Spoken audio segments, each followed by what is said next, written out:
what we're trying to do with the Great Taste is that to us it's Christmas Day. We're putting on Christmas Day. And Christmas Day doesn't happen on the 23rd, and it doesn't happen on the 26th unless you're a kid of divorce, okay? But it happens once a damn year, and these guys take that very seriously, and we take that seriously. When we're inviting you into our house, this is Christmas Day. We're all gonna share a beverage. We're gonna have some convos, and we're gonna actually sit around and talk to each other, and we're gonna make this an even more special day.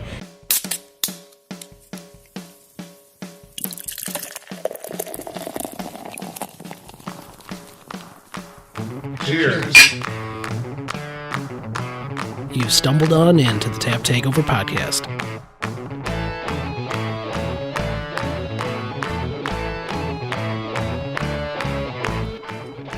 Every second Saturday in August, a magical event takes place at Olin Park along the shores of Lake Mendota in Madison, Wisconsin. This event draws craft beer connoisseurs from across the country and droves of Wisconsinites who camp out overnight for tickets during Madison Craft Beer Week. Organized and run every year by the Madison Craft Brewers and Tasters Guild, Great Taste of the Midwest is a quintessential craft beer festival. As it enters its 32nd year, it stands as the second longest running beer festival, consistently ranks among the top 10 beer fests in the country, and has Midwest breweries breaking out their best beers every year.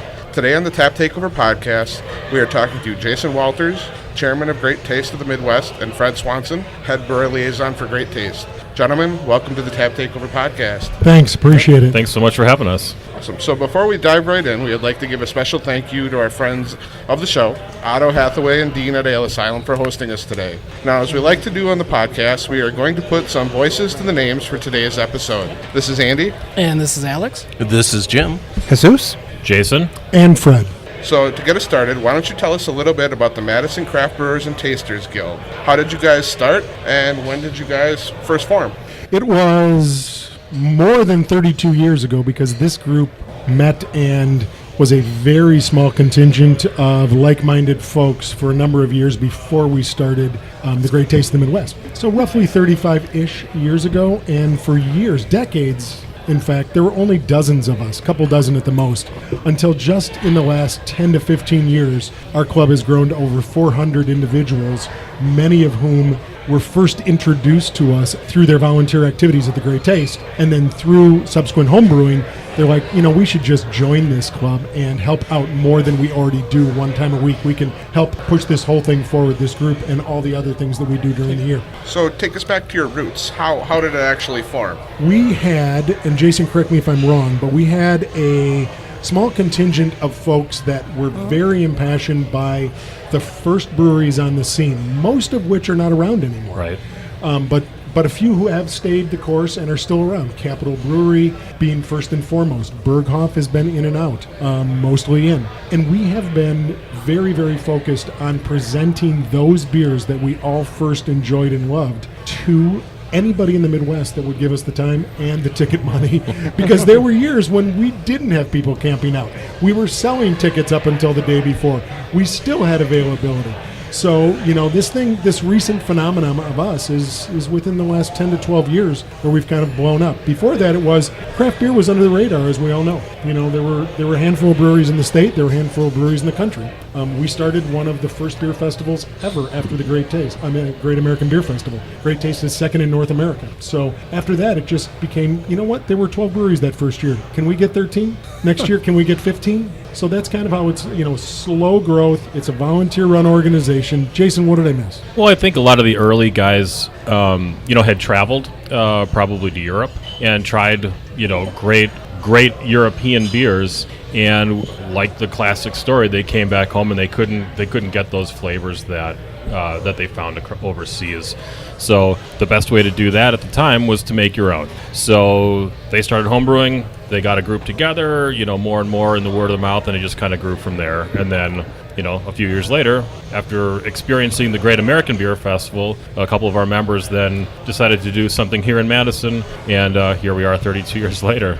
So having been to Great Taste of the Midwest, and having the event at Olin Park, I can't really imagine having it anywhere else. I mean, it's such a beautiful event, such a beautiful space with, the lake to look at as you're sipping on your beer. Has it always been at Olin Park, or where did you guys start out?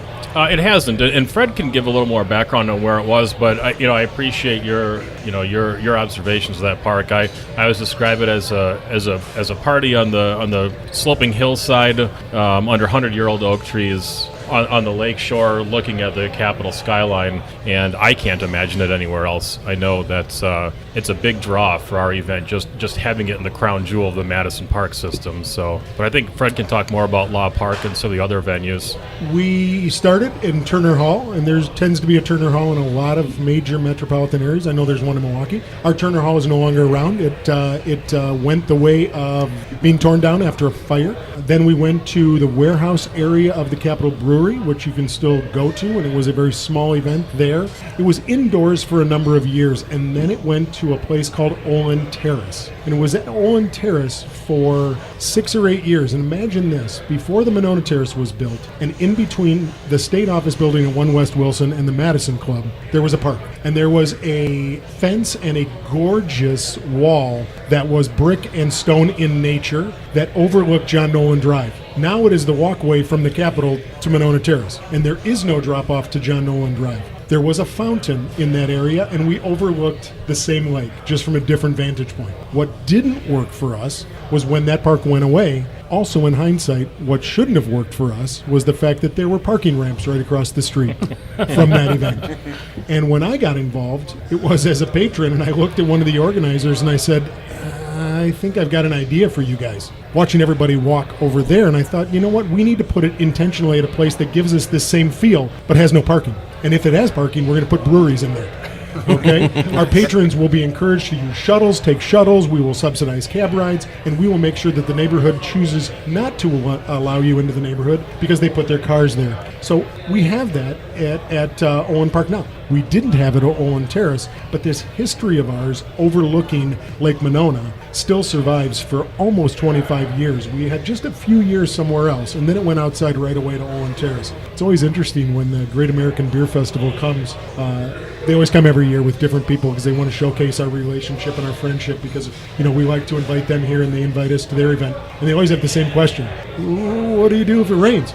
Oh, you get wet. This is Wisconsin. Okay? Carry an umbrella or get pants wet. So it's just that simple. And it's people forget that let's not overthink it. If we get outside, we get wet. You can go under the table, underneath the tents, you can dry off, etc., etc. But we really hold that place sacred, mostly because we operate out of that as if it was our living room. And we tell each other that you say 2 words to brewers when they come to Madison for that weekend. You say welcome home. And we say welcome home judiciously because we want people to know that Olin Park is our house. And that area where we put on the event is our family room. And you're our family, and we don't want you to be anywhere else on the second Saturday in August. So welcome home. So you'd mentioned early on that you had to kind of really reach out to breweries to and encourage them to be part of your festival.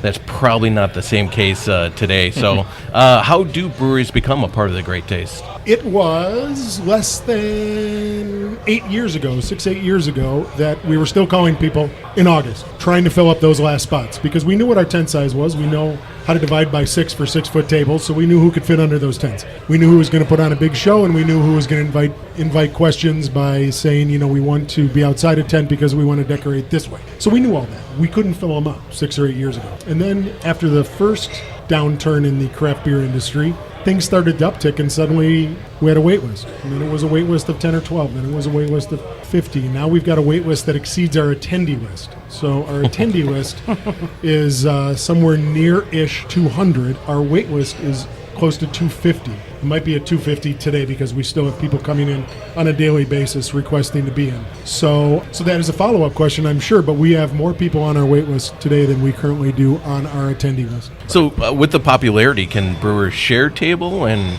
when you decide to let someone in, what's the criteria for what breweries you let in? There's no criteria, right? And we've done shared tables. It's for some of our brewer friends to bring their friends who haven't attended before. And over the last few years, we've made some incremental increases in the number of first timers that we've had. Seeing the longer and growing list that we've had of wait list of folks waiting to come in. We have changed our procedure this year, so we've incorporated a brewer lottery for the vast majority of our spaces. Our longtime attendees have understood why we're doing it, and we wanted to make that fair. But we also really wanted to get some new breweries, and we wanted to give the new guys a chance. And I think we've accomplished that. We're just communicating with breweries actually right now. Today, in fact. And we're increasing the number of first timers this year, and I'm really excited about that. So to answer your question further on how do you get in, this has never been an invitational event because it wasn't started that way. It wasn't started as a competition. It wasn't started as a best of show, patrons vote, who's got the best beer, who's got the craziest beer. The only award we give out is best table display. Okay? And that came out one year when Wild Onion decided to sleep at the old Inn on the Park, which is right in the square, go to the farmer's market that morning, buy every variety of onion, and pile them 6 feet high on their table and just be silly. And I thought there ought to be recognition for guys who, do more than just a banner and sell T-shirts and glassware. So we did that. And now we've got, dozens of breweries that vie for the coveted trophies that we give out once a year. So we try not to take ourselves too seriously. I and Jason and the guild try not to be the arbiters of what's good, what's cool, what's hot, what's new in the industry, because we're not our patrons. And if I become that arbiter and that kind of designator of what comes in, then we've kind of lost sight of who we're serving. Because we've got, 6,000 tickets that we sell, and trust me, there are not 6,000 geeked out folks in that crowd. There might be 600, but there are 5,400 other people, okay, that just appreciate the endeavor. So with that said, I want a wide variety of stuff that's there. And we need to just honor our roots in doing so. So how does the best themed booth contest work? Is there any set rules for it, or do they just come up with their own themes? And then what are some of your favorites throughout the years for themes? The booth contest is hilarious because there's one every year. There's one of us that's either an interior designer or somebody that's got some skin in that game. My daughter has done it for years. She's an interior design. She's helped to judge that. A bunch of other folks and wives. So we get 6 or 8 people, and literally it's go around, spend an hour, write down the people that you took note of that spent extra time, and then we'll argue it down to 3. 1 clear winner, and then 2 honorable mentions. And everybody gets excited, and you'll go around the Midwest and you'll see these trophies on display in people's back bars at their places. Yep. It's hilarious. And then they get a medal, they get to wear that all day. And people that don't understand that we're not just being irreverent and being kind of, we're not being ironic. We're literally honoring somebody for the best table display. It kind of came out of, and one of my favorites was when Omar up at Surly decided that he was going to enter the competition, but Omar being Omar decided, God, August 15th is move day in Madison. It's college move day. All I have to do is drive around with a couple pickup trucks, pick up all this crap off the side of the road, make it college dorm room as the theme, throw it together, and then return it all to the Isthmus at the end of the day. It cost $0, and it was hilarious. In the middle of college dorm room, he also made a hookah out of a half barrel, which had like 12 hoses, which was hilarious. Okay, so Omar caught some attention that year. The guys that did Gilligan's Island themes, the folks that do, the teacup theme with, the rabbits and the fairy tale themes. We had Elvis performing mock wedding ceremonies. We've had a beer drinking fountain, the Beer Blur. The Beer Blur. So, there's just a lot of crazy, cool stuff. Burlesque dancers one year we had to explain away. The Blues Brothers mobile came up, and guys from Goose Island got us into a little bit of hot water when they brought up amplified music in a band, which we didn't know about. Behind Chicken Wire, which we also didn't know that the actual Blues Brother mobile, one of them, was on, so that was kind of cool. You come to the Great Taste, and they had tons of photo ops. So there's been a lot of people who have far exceeded their little tiny check that we give them in their endeavors. Literally, there are breweries right now, and it's mostly the corner. So if you think in your mind who's typically on a corner of a Great Taste, those are the people that really take the kind of decorating and going all out seriously. And there are meetings at Bell's in New Holland, okay? There are meetings about what our theme is and keeping it quiet and calling Fred and saying, you're sworn to secrecy, right?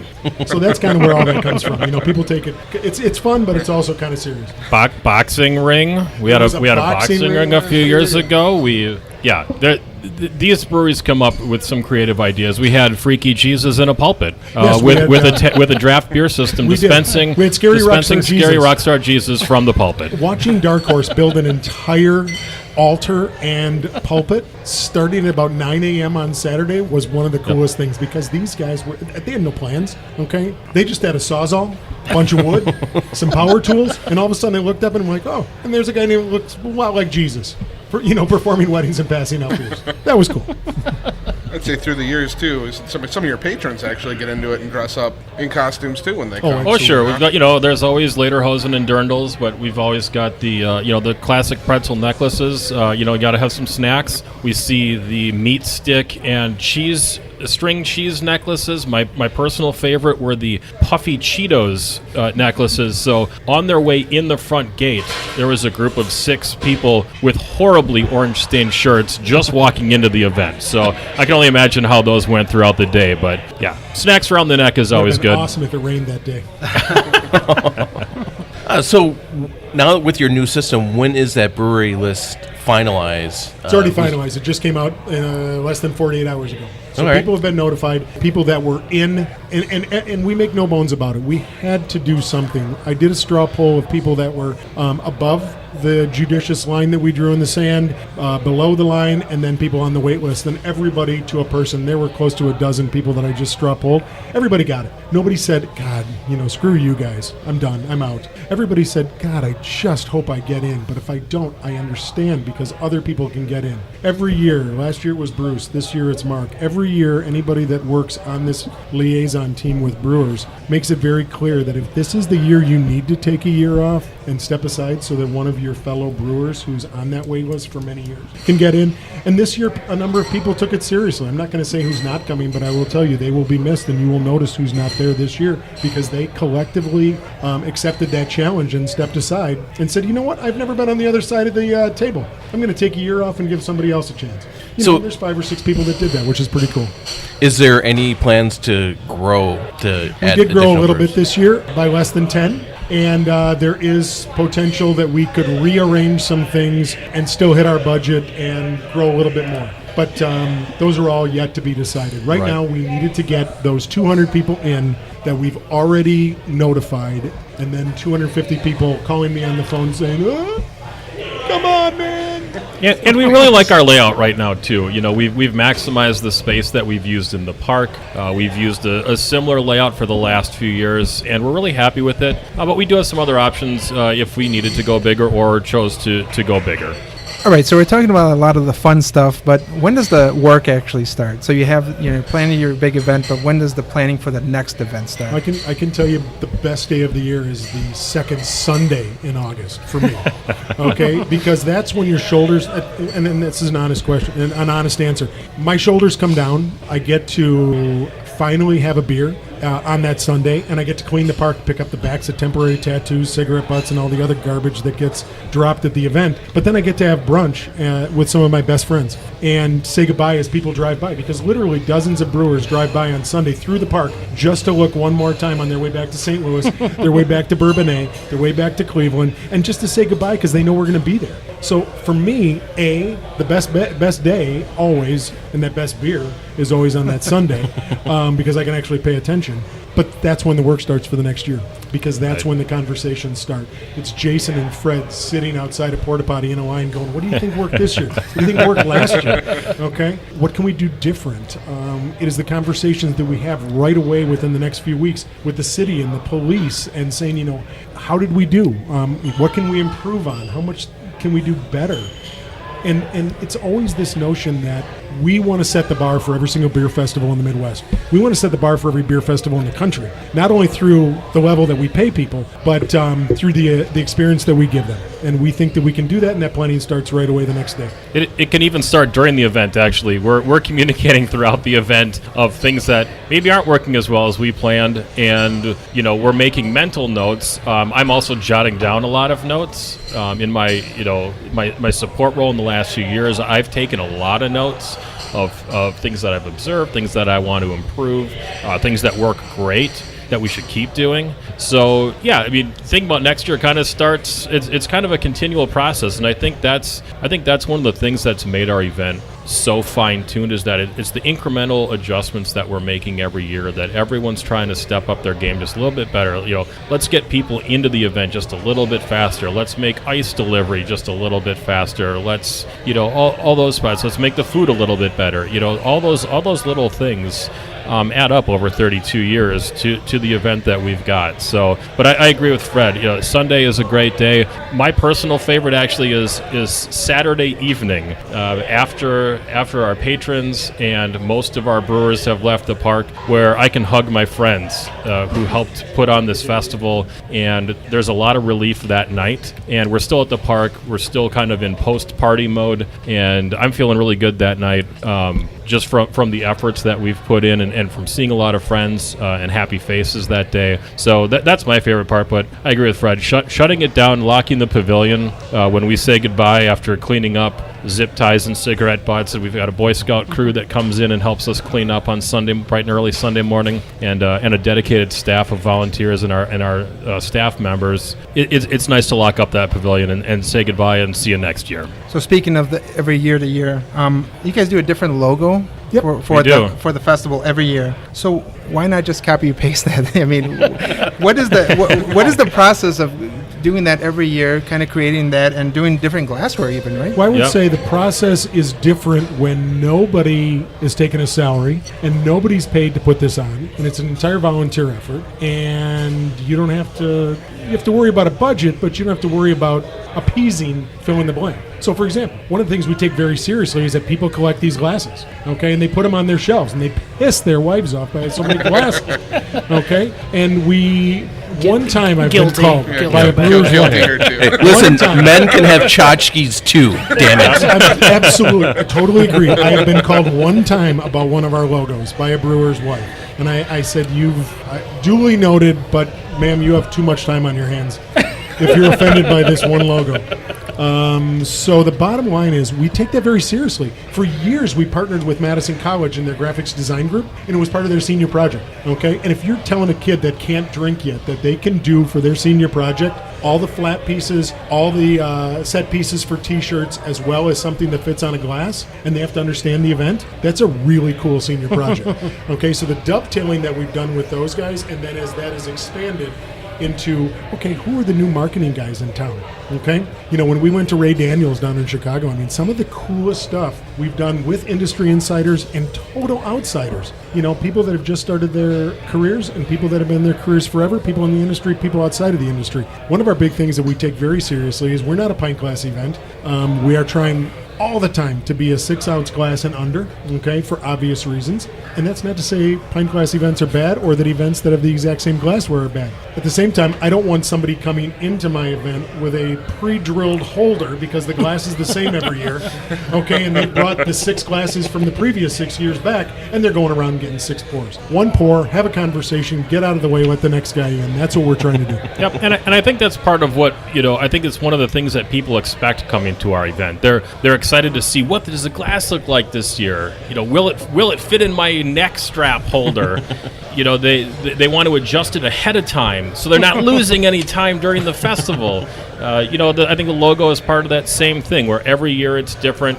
It definitely makes more work on our end because it kind of feels like we're reinventing the wheel every year as far as the drinking vessel and the artwork that we're going to use every year, and we've had that conversation of coming up with a standardized logo that we use from year to year. But it's one of the fun things that we do and that we do for our patrons. And I want my glassware collection to be interesting every year and annoy my wife and pour beers for my friends at home, and I want those glasses to look different every year. Absolutely. Too. So Jesus, I think the guiding principle that we use to kind of finish off that answer is that if it's easy, we're not going to look at that. That's no fun, right? Right. It's the challenge. We rise to the challenge. And when you've got over 100 club members that are doing all these different components, and it's not just 6 organizers trying to figure this shit out, but there's 100 people. You can offload some of that, looking at the glassware, looking at the design, to other people, and then bring it back to a committee. Our first cut is, if it's easy, it's probably not where we want to be. Well, I'll tell you what, one of the folks that I ran into last year was actually the young lady who came up with the glass design. And I'm not sure I've ever seen anybody more proud to have their logo just all over the fest. Everybody's drinking out of her glass. Everybody's wearing her T-shirts. She was absolutely ecstatic. Is there any way that you can give us a little preview of this year's glass? Is the logo already set, or how close to the festival do you guys come down with that? It is set. Thank you for asking. It's a recently set piece of artwork. I don't have a copy with me to share with you guys, and I'm sworn to secrecy, so I can't really tell you what it's going to be like. You'll have to come see us on August 11th. But we will tell you this: it is not plastic. It is glass. It is 6 ounces and under. It is roundish in nature. Okay. And unique artwork from last year. And the unique artwork. I think one of the coolest designs was the design from a couple years ago, that if you looked at it really close and you looked at the negative space and the positive space, the positive space was brewing equipment, the negative space was the skyline. Remember the red T-shirt, and it was linear like that? That to me was one of the most creative things we've done recently, because that detail was amazing. And I will say the detail on this year's glass is awesome. Breaking news, you heard it here first. It's a glass. All right. Well, I think, speaking of breaking, I think it's a good time to take a little break and refill our glasses here. But we'll be back with the organizers of Great Taste in the Midwest and the Tap Takeover Podcast. Be back after this.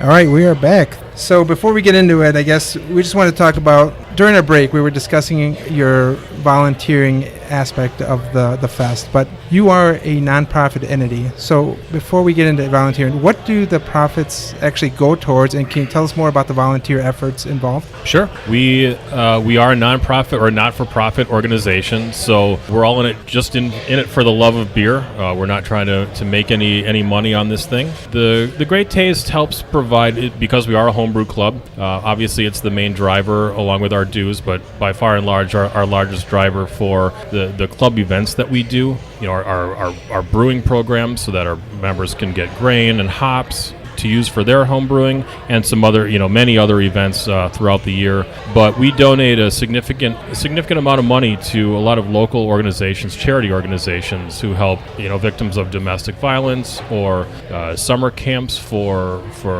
disabled or special needs children. A number of varieties. Renter help.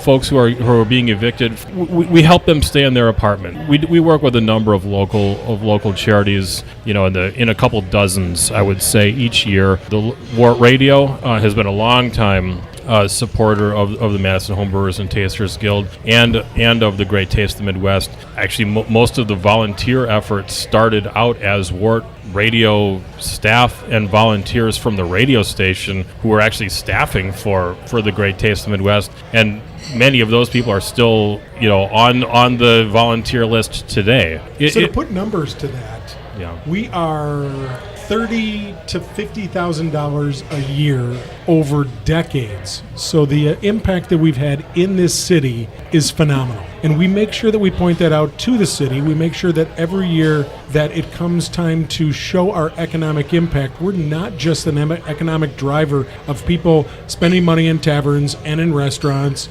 or in hotels, because there is a huge impact. We have $1 million+ impact in just the event in bringing people into the city. But every year it's a minimum of $30,000 to $50,000 a year for many, many, many, many years. And for us to be able to say we keep that money local, we actually funnel it back into anything from breast cancer awareness and local charities that allow women to go through empowerment retreats, to buying turkeys at Thanksgiving for families in need. Those are big things and very important to us. The other thing that's really important to us with regards to your question was the fact that we've got 600+ volunteers that we are throwing at it, and WORT Community Radio was our first philanthropic group that we partnered with for the proceeds. So when it comes to our longest tenured recipient, it is community radio. Okay, so those are the guys that are, constantly on the air 24/7. They've got Hmong news, they've got Spanish news, they've got all the news that you don't get through conventional means, plus all the music and other things. So with that, I think the other thing that we lose sight of is the fact that the Great Taste of the Midwest we want to set the rate for brewers getting paid for going to beer festivals. We want that to be a rising tide mentality. So we set our remuneration rate, our allotment for brewers such that we are A, not making a profit, B, there are no paid staff, and C, these guys can go back to any other beer festival anywhere in the Midwest and say, excuse me, no, I'm not going to give it to you for free because A, that isn't legal, but here's what I make going when I go to Madison. Okay, this is what they pay per half barrel. So with that said, we want that story to get out because that rising tide should, bring everybody up to a better level. So not only quality beer, but paying people for their time and talent. And what we pay doesn't come close to what it costs to staff a booth at the Great Taste. And we still overpay compared to any other beer festival. And that's a great point, Fred. When I tell people, either casual friends or close friends, that we buy all the beer for the Great Taste of the Midwest, they are shocked because they're wondering. Their questions to me is, how much does it cost a brewery to get into the Great Taste? And I say, they don't pay us. We buy the beer from them, and they are always amazed. It's by far our largest expense for the event, and so well worth it because, Fred mentioned time and talent.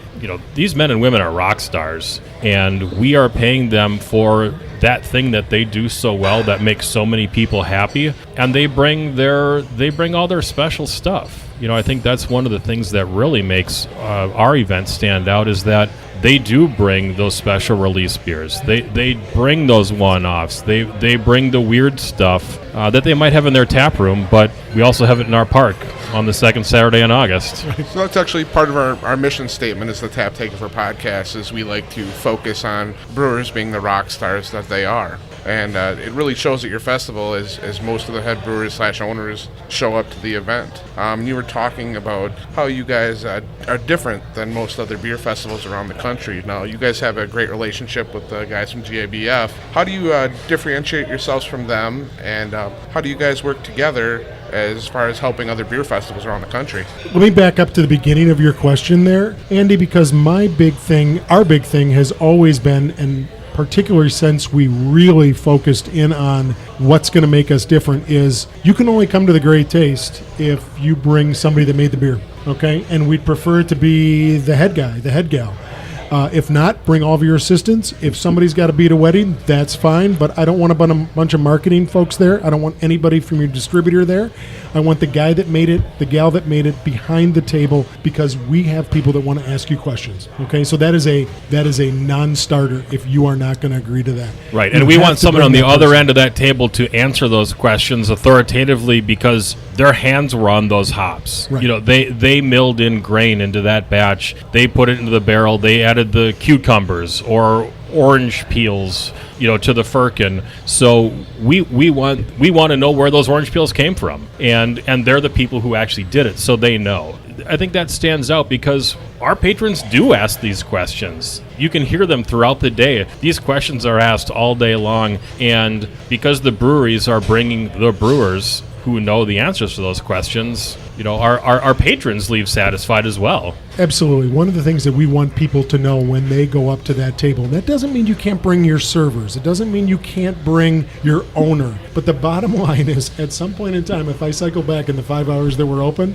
and I've got that question, I want to be able to ask the right person. Okay? This isn't the Kiwanis or the Lions pouring me a beer. These are the guys that have skin in the game. And that's not to besmirch much those other events that have that, but the bottom line is we put on a different event, and we're at that level where we can it's not making demands, but we can ask and require and cajole for that to happen. The other thing that I don't think our general patron really knows necessarily, but there is this esprit de corps in the industry. These are guys that fight for shelf space, but are friends at the end of it all. Okay, these are guys that call each other up and say, "Dude, I so am out of Mosaic hops. Okay, can I run down? I need to borrow a ladder. Anything." Okay, this is still a very collegial industry. So these guys, many of them, look at the Great Taste and they see each other once a year. So they come around, they're like, oh my God, that time that you're open for the VIP hour, that's just us brewers and a few volunteers walking around, and it is awesome because that is like Christmas Day for us. Because I see a guy, I see him once a year and I see him here. He used to be my assistant brewer. This is a guy that used to be across the bar and now he owns his own place. These are the guys I see once a year. And what we're trying to do with the Great Taste is that, when it opens, to us it's Christmas Day. We're putting on Christmas Day. And Christmas Day doesn't happen on the 23rd, and it doesn't happen on the 26th unless you're a kid of divorce. Okay, but it happens once a damn year, and these guys take that very seriously, and we take that seriously. When we're inviting you into our house, we're not only inviting you in for a meal and we're going to share some speaks, but this is Christmas Day. We're all going to share a beverage. We're going to have some convos, and we're going to actually sit around and talk to each other, and we're going to make this an even more special day. To get to the second part of your question, can I interrupt for just a second, Fred? And I think that time before we let in our patrons, when the front gates open, that's the family reunion of the brewers, where they are seeing the folks that they have worked with at other breweries or at the brewery that they're still at, and it's time for them to network, and they get to let their hair down, relax a little bit before the calm before the storm, and they can really socialize and see old friends.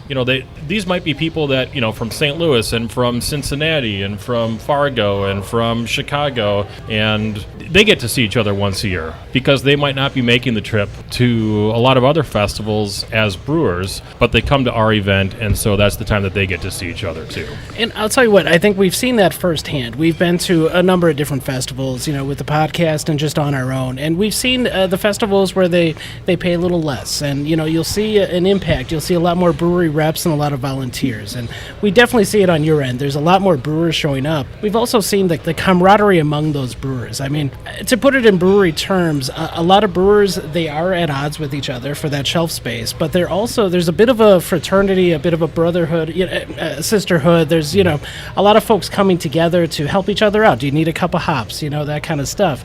Tell us about the camaraderie among Beer Fest. Can you tell us about your connection with GABF and what that kind of means to you guys? To me, one of the coolest parts in my life was, I've got two children, 26 and 24 years old. I have never been to the GABF, but I've hosted them for well over 10 years. My daughter lives in Denver, and she made it to the GABF before I ever have. And she's texting me from the GABF while I'm pouring for a friend of mine at the Quivy's Grill Beer Festival with my wife. And I'm like, man, if this isn't the world's largest fungu in some ways, my kid is, and then because she's been born into this beer festival, she's like, Dad, here's the first thing I realized. You know what's great about the Great Taste, and you don't realize it until you go to an indoor beer festival? She said the great thing about the Great Taste and the great thing about beer festivals is nobody begrudges you if you pour a beer out, okay? I think people have this notion, because we're Wisconsin nice, that we should drink everything and treat each other fairly. It's really hard to pour a beer out on concrete at the GABF, and there are no damn beer dump buckets. At our event, you can pour it out wherever you want. And that was what my kid took away from that event, and I love that. And I love the fact that we can bring folks in from that event that is a very, very large event, and they're very, very focused on their infrastructure, and they've got paid staff in the whole 9 yards.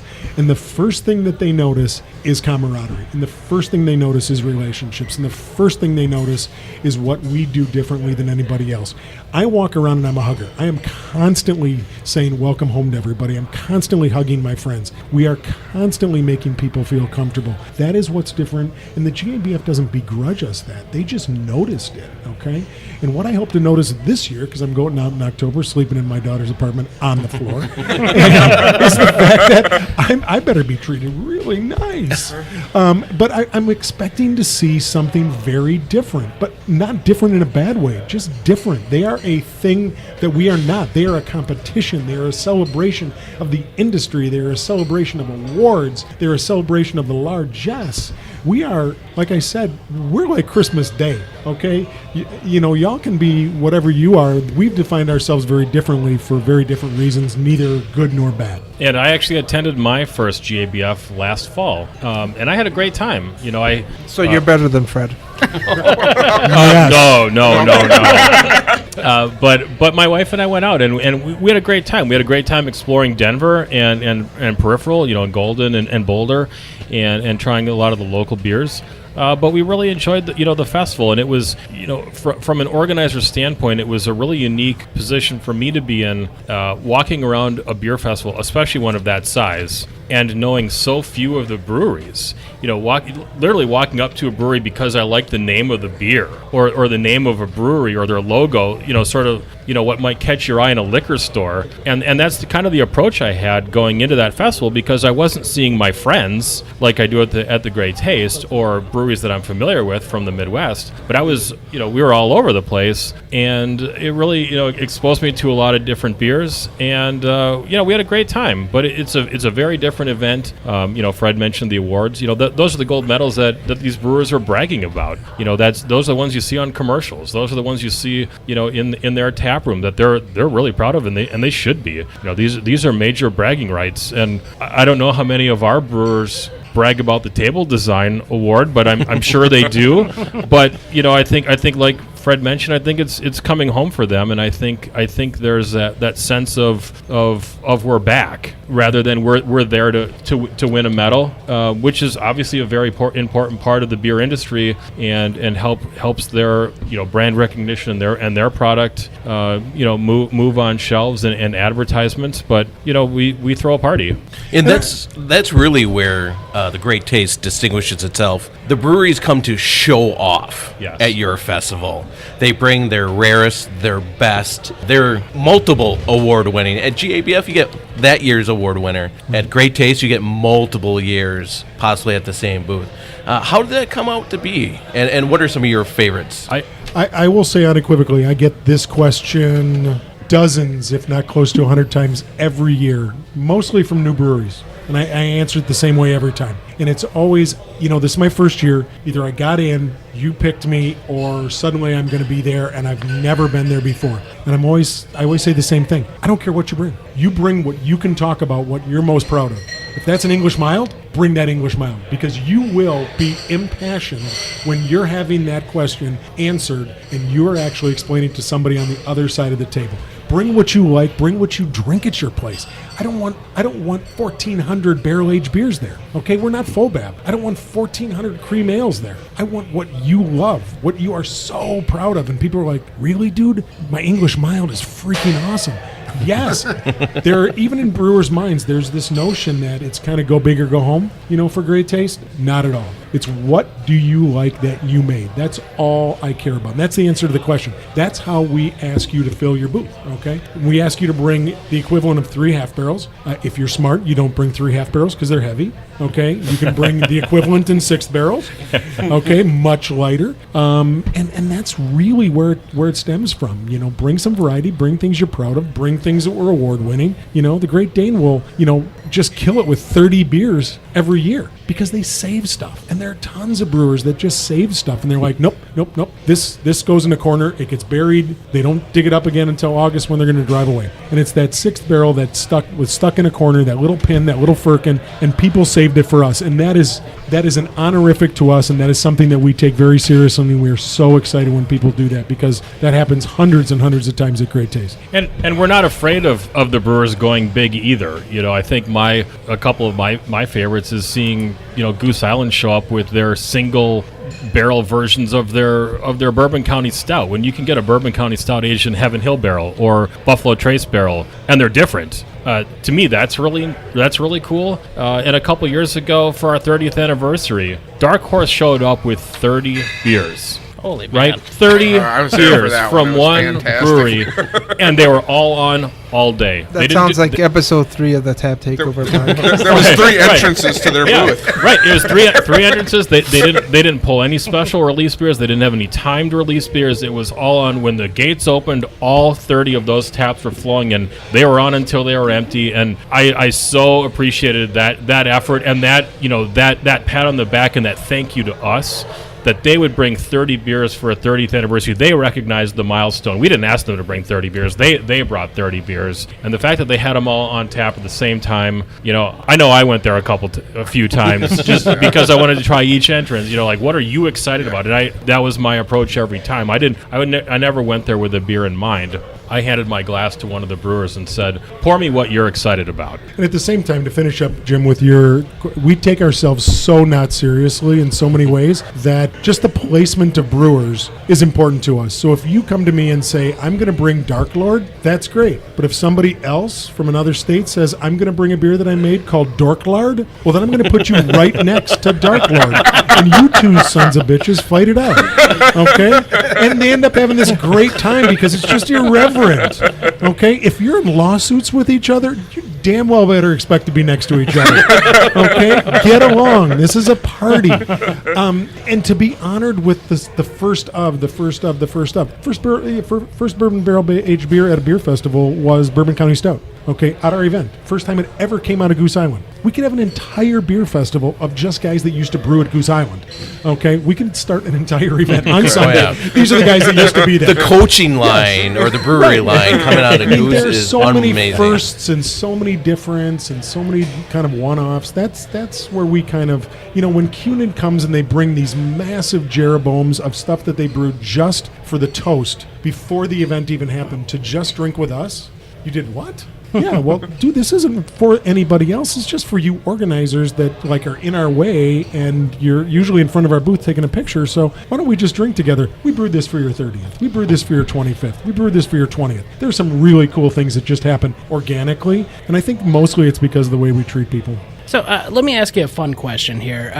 You guys have been at this for 32 years now. You guys have seen a massive number of beers pass through this beer fest.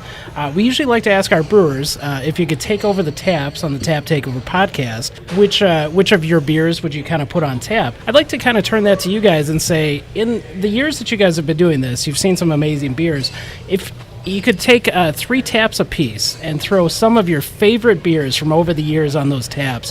What have been some of the best beers that you've had at the festival? Well, the one that stands out for me the most, that I was running around before the event telling all of my friends, all the club members, my new best friend that I just ran into, random strangers before the event, was Kunin's Creme Brulee Java Stout. I will take a small sliver of credit for helping spread the word on that beer because I told literally everybody I saw when I first tried that beer that beer was outstanding. It left a real impression on me. And so it tickled me a few years ago when they brought that beer and put it in a slushy machine. It took a while to get that iced up because it's a sturdy beer. But I loved the whimsy and the crazy idea that they would have of making a slushed version of a creme brulee Java Stout, and that was just kind of a funny bookend, I think, to that story and my experience with that beer.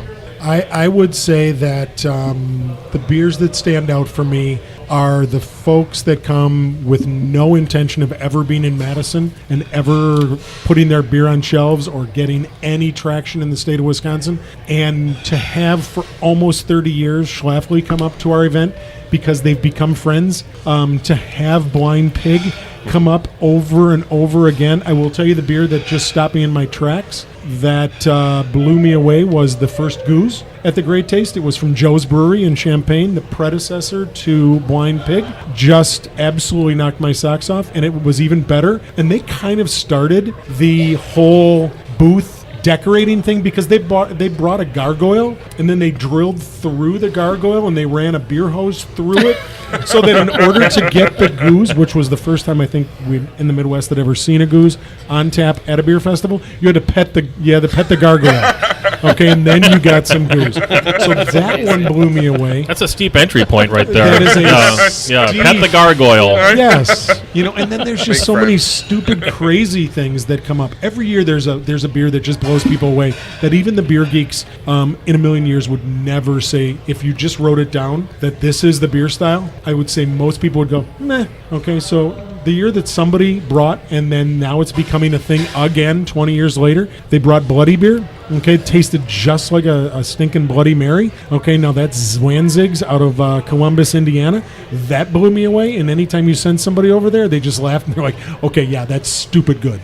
Am I going to drink a six-pack of it? Probably not, but that's stupid good at a beer festival. When you get somebody that makes beer that tastes like suntan oil, okay, and you got chocolate peanut butter, chocolate coconut porters, and crazy stuff like that. And Kapawi, from the guys down in Fort in Wisconsin becomes a thing, a couple years ago at the Great Taste. Those to me are things that I want to celebrate on that day because they're the things that nobody expected would hit the mark. I mean, you always expect something from the big boys to hit. But then these little guys come in and they make this crazy ass beer, and then somebody goes, hold on.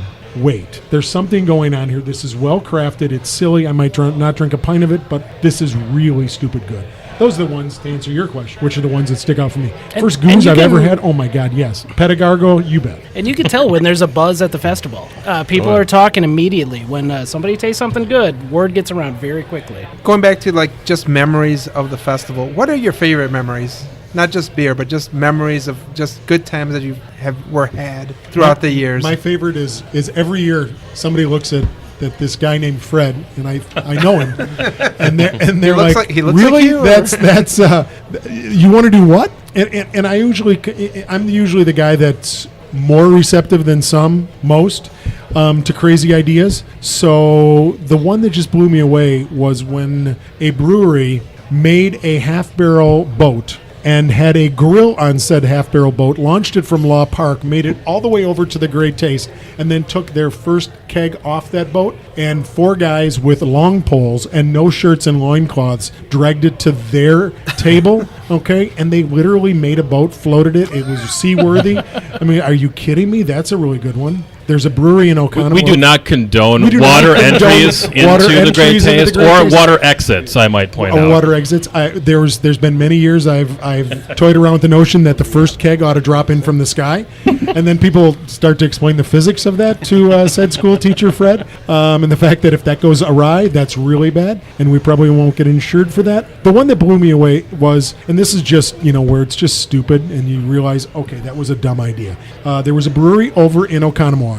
J.K. Watson back in the day. Does that ring a bell for anybody? You guys might all be too young, but they were one of the first brew pubs in Wisconsin, and they sponsored a stock car. And their big thing was, you know what? We have a race over near Madison. Can we bring our driver in the car that we sponsor? Can we park it on the grounds, and can we talk about it? Sure, says the idiot, okay, behind this microphone and this voice. Until he has to leave during the middle of the event at 3 o'clock, and I foolishly put him on a hillside, and he's got tire slicks, okay, and he can't get out, okay? And if you know anything about the sound level of a stock car, okay, he just lights this thing up. There's smoke everywhere. His wheels are spinning. People are looking at me going, hey, asshole, get the stock car out of here. And we can't move it until like 4 or 5 of us start to push this thing out. Those are the stories that resonate forever that nobody knows from behind the scenes. When Goose Island shows up with an entire band and we don't have a permit for amplification and they start playing, and then pretty soon the city comes knocking on the door. So, I mean, those are the faux pas that you laugh about later, okay, but are fun in the moment, even fun in the moment. You're just like, whatever, this isn't too serious. We'll figure it out. Any epic stories, Jason? Yeah, my favorite story is weather related. So it was the first year that we had set up tents, farmers market pop-up tents at the front gate, trying to make it an official entrance. And it had been raining all night long, hard. And when I showed up at the park on Saturday morning, all 4 of those tents were absolutely in shreds. Bent metal, completely torn tarps. They quickly found their way into the dumpster. But it continued to rain all morning long. Stopped raining at 12:45, so 15 minutes before the gates opened to the festival. Oh, my God. Right, and the timing seemed almost too perfect. And this is a time when I was in charge of the front gate. And I'm looking at my phone and looking at the radar and the weather forecast and said, well, it looks like it's going to rain again around 5 o'clock. The event goes till 6. Sure enough, 5 o'clock, I think it was 5:03. The skies absolutely unloaded. Hard rain. Some people weren't running under the tents for cover. A lot of people didn't really care. It was late enough in the event that they were just like, I'm going to get wet anyway, so they just went for it. Soon after that, I transitioned back to the front gate to help people navigate the way out, and because it had been raining, that's the slight downgrade of the front gate was essentially a slip and slide.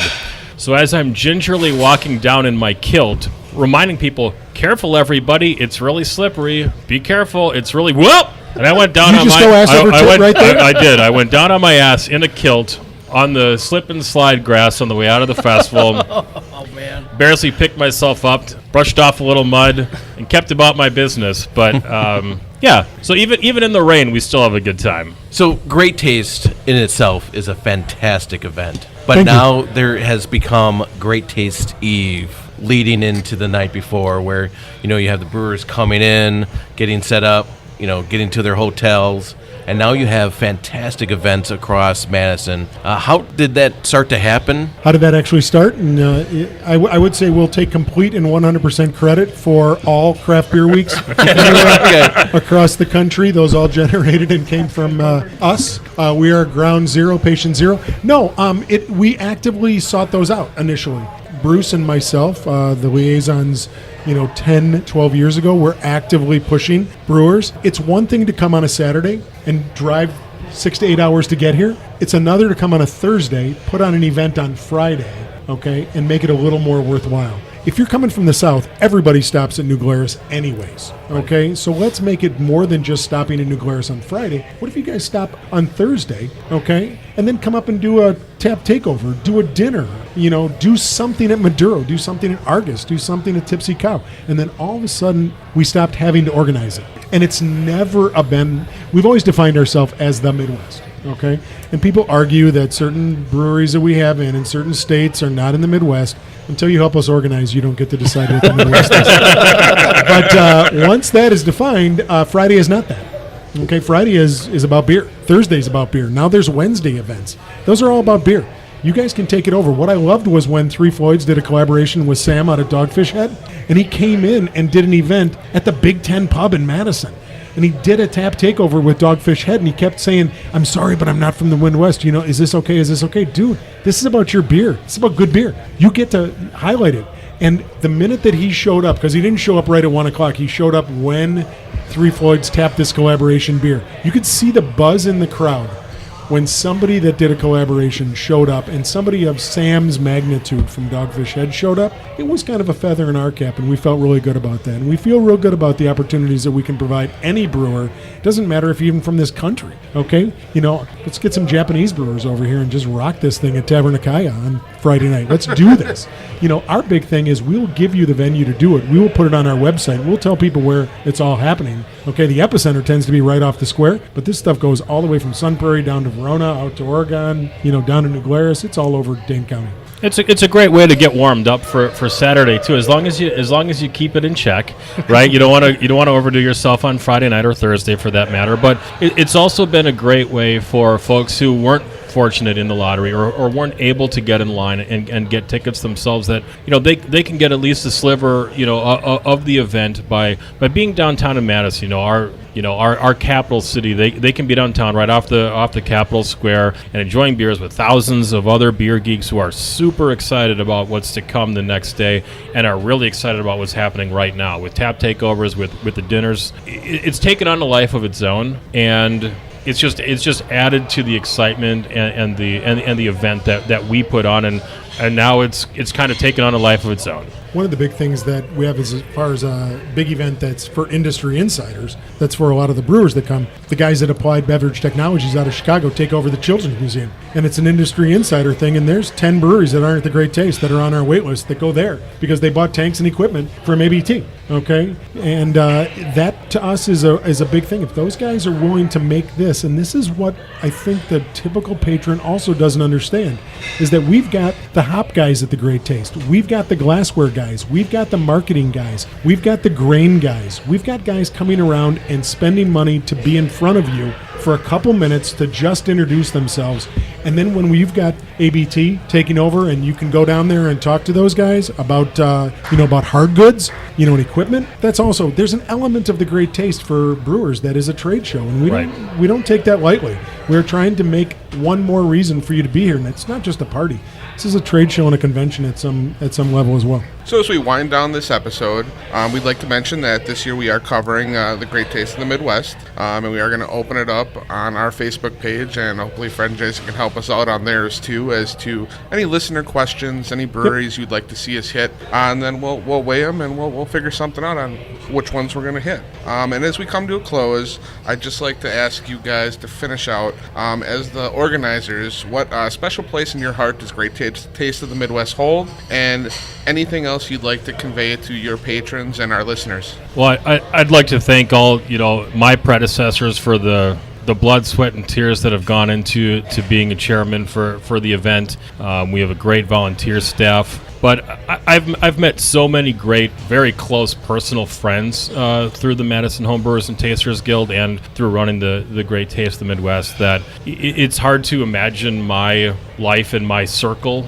without this event. It's become a big part of my life. I see those brewers once a year, maybe twice a year. I see those friends. It all just comes full circle. It's just a celebration of the great beers that we enjoy, and it's a great time to see friends, again, like a family reunion. For me, it's really unique in the fact that every year I get to explain to my wife why we do this dumbass event on our anniversary. Because we got married on August 10th long before, because I'm really gray, white-haired, and never expecting that I would ever look at the second Saturday in August as something I did with a bunch of dudes and putting on a beer festival that is totally not focused on my wife. So I get to gift her into the Great Taste most years, either on the day before, the day after, right around our anniversary. And it's become this running joke now with these brewers, okay, because they know this story, and these guys have become friends. I mean, we put on an event that is first and foremost couched on relationships and trust and friendship and open and honest communication, not on cash flow, not on a business model, not on capitalism. It is me hugging you and saying welcome home and saying we are friends. You have my word that this is going to work out okay. And once that gets through, people are like, hey, where's Beth? Because I got to talk to her about you and say happy anniversary. And it becomes this thing that doesn't happen anywhere else. So for us, for Beth and I, it is a big, big deal that, not so much for her, but for me, it's a really big deal to have my anniversary with a bunch of friends. And we get to do something totally different. So that, to me, is what I look back on. And I look back on the fact that I've now got 200/450, if you count the wait list, friends that I feel obligated to putting on a really good event on behalf of. Well, this will be our first time covering the event. Hopefully not our last, but we are looking forward to our first hugs from you, Fred, as soon as we walk in that gate. I hug too, by the way. All right. Okay. Second hug, actually. A little awkward when we met. Yeah. So Jason and Fred, thank you guys so much for having us. Thank you for our host at Ale Asylum here for hosting us. This has really been a fun experience, hearing about the fun stories behind the event and all the work that goes into it. You guys said it was, 600 volunteers? Right. It's an army of volunteers that put this event on, and we just want to shine a little spotlight on those guys. But for now, it looks like we're out of beer until the fest. So we're gonna call it for now. But for me, for Alex, I'm Jim. Jesus. This is Andy. Jason. And Fred. Cheers, guys. Cheers. Cheers. This has been a solid non-fail production.